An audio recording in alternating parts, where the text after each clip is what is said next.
मायका और ससुराल, दिल को छू लेने वाली पारिवारिक कहानी।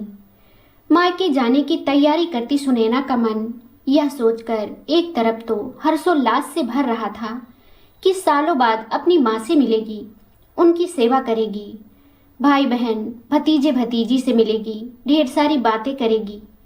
भाई बहन के बेटे तो अब बड़े हो गए होंगे, उनके चेहरे पर मूछें भी आ गई होंगी। अब तो मेरा भतीजा और भांजा खुद 2 बच्चों का बाप बन गया है। दादी दादी करती बच्चियां उसकी गोद में आएंगी, सोचकर रोमांचित हो रही थी वो। जल्द से जल्द पहुंच जाना चाहती थी वो अपने मायके, जहां किसी को यह कानो कान खबर नहीं है कि सुनैना आने वाली है।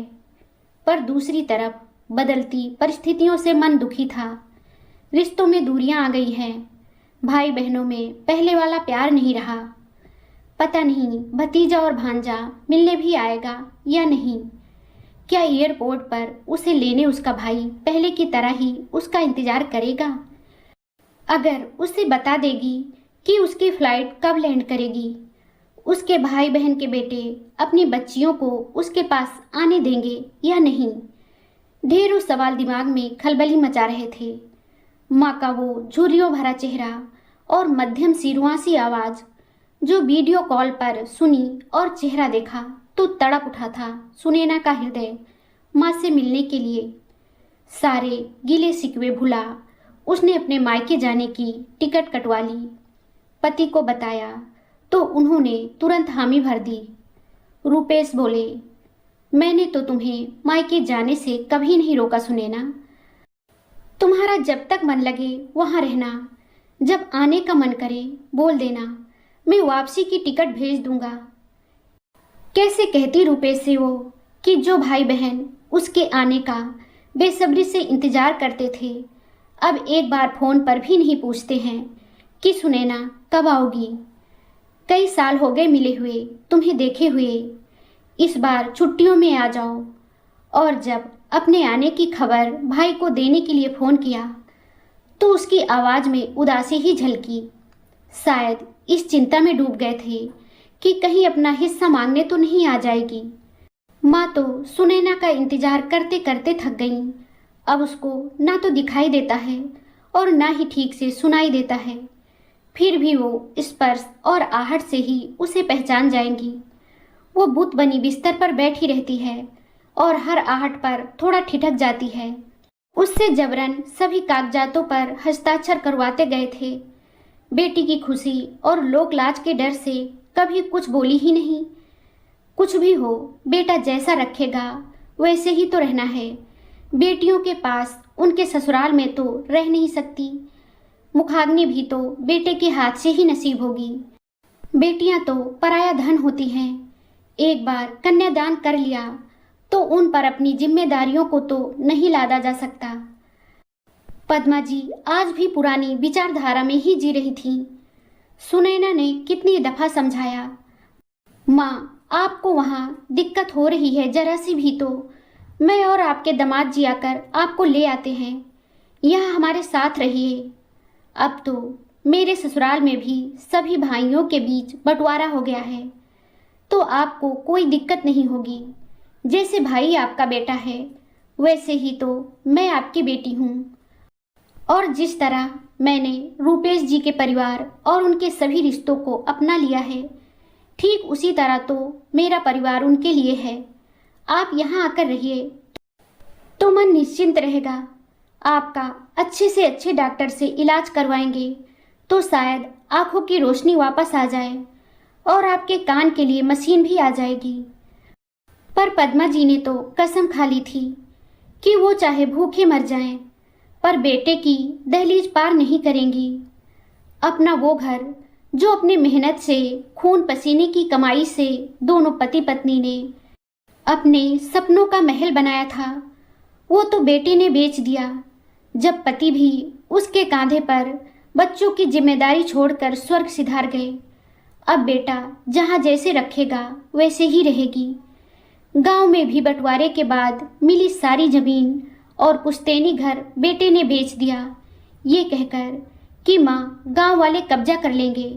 उस जमीन पर उससे पहले हम उसे बेच ही देते हैं। कितना छटपटाई थी उस दिन पद्मा जी, जब 11 साल की उम्र में ब्याह कर अपने ससुराल आई तो उस नए घर से कितना जुड़ाव हो गया था। बंटवारे के बाद उसने अपना वो पसंदीदा कमरा अपने हिस्से में आने के लिए अपने पति को अपने भाइयों से बात करने के लिए मनाया था। बैग पैक करते वक्त सुनैना के मन में एक डर समाया हुआ था कि वहाँ क्या सब उसे देखकर पहले की तरह खुश होंगे। पिता को गुजरे 15 साल हो गए थे। उन्होंने मरने से पहले अपनी वसीयत नहीं बनाई थी, तो उनकी संपत्ति पर उनके इकलौते बेटे का ही पूरा अधिकार बन गया था। बहनों के बीच संपत्ति बंटवारे वाली कोई बात ही नहीं। दोनों बहनों ने सिर्फ इतना ही तो चाहा था कि पिता की खरीदी जमीन पर उनके द्वारा बनवाया घर, जिसमें तीनों भाई बहनों का बचपन बीता, वो घर न बिके। पर सुनैना का भाई दोस्तों के बहकावे में आ गया जब उन्होंने बार बार इस बात को दोहराया कि अब पिता के जाने के बाद तेरी दोनों बहनें कभी भी अपना हिस्सा अपने पिता के मकान पर मांग सकती हैं, तो तुम उस मकान को बेच दो। करोड़ों की संपत्ति है, वो बाद में भले कुछ पैसे दे देना, पर उस घर का बंटवारा करने में तुम्हारा बहुत बड़ा घाटा होगा। भलाई इसी में होगी कि उसे बेच दो।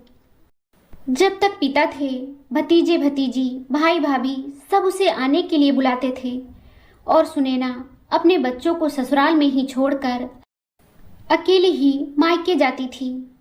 रुपेश हर बार कोई ना कोई बहाना बना देते, कभी टिकट नहीं मिल रही तो कभी समय नहीं है, और तुम चली जाओगी तो बच्चों के पास रहना जरूरी है। वैसे जब तक संयुक्त परिवार था सब मिलकर रहते थे। जिस तरह जेठानी और देवरानी के मायके या कहीं जाने पर वो पूरा घर संभाल लेती, ठीक उसी तरह वो भी निश्चिंत होकर मायके जाती। तब तक सास ससुर थे तो कोई चिंता नहीं थी। ससुर जी के खत्म होने के बाद रोज के छोटे मोटे झगड़े और चिक से तंग आकर उसकी सास ने संपत्ति का बंटवारा करना ही उचित समझा, और संपत्ति के बंटवारे के साथ चारों भाइयों के रिश्ते में भी खटास आ गई। अब तो कोई एक दूसरे के सुख दुख में शामिल नहीं होता। बहनों ने भी आना जाना बहुत कम कर दिया था। मायका माँ बाप से ही होता है। उनके जाने के बाद भाई भाभी भतीजे भतीजी पर निर्भर करता है कि वो संबंध बनाकर रखना चाहते हैं या नहीं। ताली एक हाथ से नहीं बजती, दूसरा हाथ अगर साथ दे तभी ताली बजती है। ठीक इसी तरह कोई भी रिश्ता होता है जो दोनों तरफ से निभाया जाए तभी टिकता है, वरना रेत महल सा ढह जाता है। सुनैना की तो भाभी भी कई साल पहले चल बसी थी। उनके जाने के बाद भतीजे भतीजी को बुआ के आने का बेसब्री से इंतजार रहता था। भाभी की याद आई तो आंखें भीग आई सुनैना की। उसकी भाभी तो हर बार फोन पर यही पूछती थी, कब आ रही हो नैना? आप जल्दी आओ तो कुछ दिन मुझे भी आराम मिले। कितना अपनत्व झलकता था उसकी आवाज़ में। अब तो कान तरसते हैं वो आवाज़ सुनने के लिए। सुनैना अतीत में खोई उन पलों को जी रही थी जो भाई भाभी के साथ बिताए थे। मछली भाभी कहाँ जाने की तैयारी हो रही है? उसकी काम वाली रीता ने चहकते हुए उससे पूछा। मम्मी के पास जा रही हूँ, सुनैना ने कहा। अरे वाह, यह तो बहुत अच्छी बात है। सालों से आपके घर काम कर रही हूँ, आपको कभी मायके जाते देखा ही नहीं। हाँ, 20 साल हो गए। दैया रे, कैसे निष्ठुर है आपके मायके वाले। कभी आपके मायके से कोई आपकी खोज खबर लेने भी नहीं आता। जा बातें मत बना और जल्दी जल्दी काम निपटा। आंखों के कोर से टपक आए आंसुओं को पोंछती हुई सुनैना बोली थी। रीता सच ही तो कह रही थी कि वो लोग निष्ठुर ही तो होते हैं जो बेटी की खोज खबर लेने कभी उसके ससुराल नहीं आते। भाई से तो फोन पर बात किए हुए भी सालों बीत गए थे। उसे अपने बच्चों और रुपेश की भी चिंता हो रही थी कि उसके जाने के बाद खाने पीने का इंतजाम कैसे करेंगे। बच्चे तो पूरी तरह उस पर निर्भर थे, एक गिलास पानी तक खुद लेकर नहीं पीते थे। सुनैना के 2 बेटे ही हैं। बेटी के लिए मन तरसता है, पर कभी सोचती है अच्छा ही है जो उसकी बेटी नहीं है, वरना मायके और ससुराल के बीच भाइयों के आपसी बंटवारों में उसकी तरह वो भी पिसती रहती।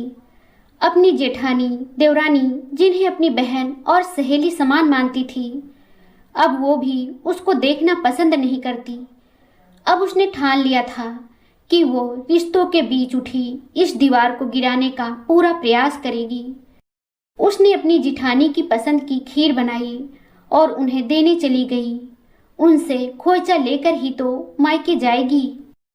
फिर वो अपनी जिठानी के गले लगकर खूब रोई और पैर छूकर माफी मांगी। जो भी गलती हुई हो हमसे भूल जाइए ना दीदी, इस बंटवारे के दर्द से हमेशा तकलीफ ही मिली है। ठीक कहती हो सुनैना, तुम निश्चिंत होकर अपनी माँ के पास जाओ, यहाँ हम हैं ना, किसी बात की चिंता मत करो। सासू माँ के दिए गहने उसने अपनी जेठानी के हाथ में दे दिए, जिस कारण उनके बीच मनमुटाव हुआ था। मुझसे ज़्यादा आपका अधिकार है इन गहनों पर। नहीं, यह तुझ पर ही जचते हैं और अब इन्हें तू अपने दोनों बेटों की पत्नियों को देना। मन के सारे गिले शिकवे दूर करके ही अपनी जिठानी के हाथों से खोइचा ले अपनी माँ से मिलने बादलों से गुजरती एक शहर से दूसरे शहर जा रही थी। जिस तरह जेठानी ने उसे गले लगाया, उसी तरह उसकी बहन और भाई भी उससे गले मिलकर खुश होंगे, इसी उम्मीद के साथ। दोस्तों, यह कहानी आपको कैसी लगी हमें कमेंट करके ज़रूर बताएं। अगर आपको ये कहानी पसंद आई हो तो लाइक ज़रूर करें, शेयर करें और चैनल को सब्सक्राइब करना ना भूलें।